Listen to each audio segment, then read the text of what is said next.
So Vijay sir வந்து எல்லாரையும் அரவணைக்கிறது வந்து சில பேர் தவறாக பேசும்போது எனக்கு இதை சொல்லியே ஆகணும்னு தோணுச்சு. அது எங்களுக்கு ஒரு தாய்மாராக பார்க்கும்போது எங்களுக்கு அப்படி தெரியல.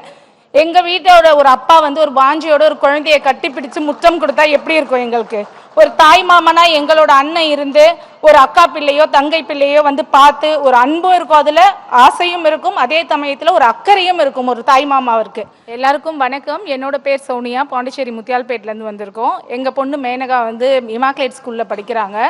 நல்லா படிப்பாங்க. பட் இந்த அளவுக்கு ஒரு பெருமை மிகு தருணத்தில் வந்து எங்களை கொண்டு வந்து சேர்ப்பாங்கன்னு நிச்சயமாக நம்பலை. வர வரைக்கும் ரொம்ப பதட்டமாக இருந்தது. விஜய் சாரோட ஆல் இஸ் வெல்னு சொல்லி தான் கொஞ்சம் கண்ட்ரோல் ஆகிருக்கு எங்களுக்கு. தமிழில் வாஞ்சை அப்படின்ற ஒரு வார்த்தை இருக்குது. வாஞ்சை அப்படின்னா ஒரு அன்பு, பாசம், அந்த மாதிரி ஒரு சொல், அந்த பொருள் அது. ஸோ விஜய் சார் வந்து எல்லாரையும் அரவணைக்கிறது வந்து சில பேர் தவறாக பேசும்போது எனக்கு இதை சொல்லியே ஆகணும்னு தோணுச்சு. அது எங்களுக்கு ஒரு தாய்மாராக பார்க்கும்போது எங்களுக்கு அப்படி தெரியல. எங்கள் வீட்டோட ஒரு அப்பா வந்து ஒரு வாஞ்சியோட ஒரு குழந்தைய கட்டிப்பிடிச்சு முத்தம் கொடுத்தா எப்படி இருக்கும் எங்களுக்கு? ஒரு தாய் மாமனா எங்களோட அண்ணன் இருந்து ஒரு அக்கா பிள்ளையோ தங்கை பிள்ளையோ வந்து பார்த்து ஒரு அன்பும் இருக்கும், அதில் ஆசையும் இருக்கும், அதே சமயத்தில் ஒரு அக்கறையும் இருக்கும் ஒரு தாய் மாமாவிற்கு. அப்படி தான் நாங்கள் வந்து விஜய் சாரை பார்க்குறோம். எங்களுக்கு அதில் எந்த ஒரு கள்ளங்கபடமும் இல்லை.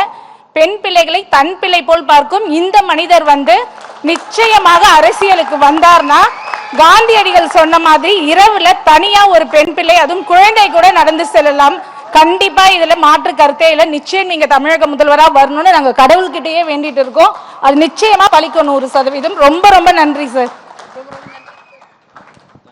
பிளே ஸ்டோர் மற்றும் ஆப் ஸ்டோரில் இருந்து பாலிமர் செயலியை QR கோடு மூலம் பதிவிறக்கம் செய்யுங்கள். செய்திகளை உடனுக்குடன் பெறுங்கள்.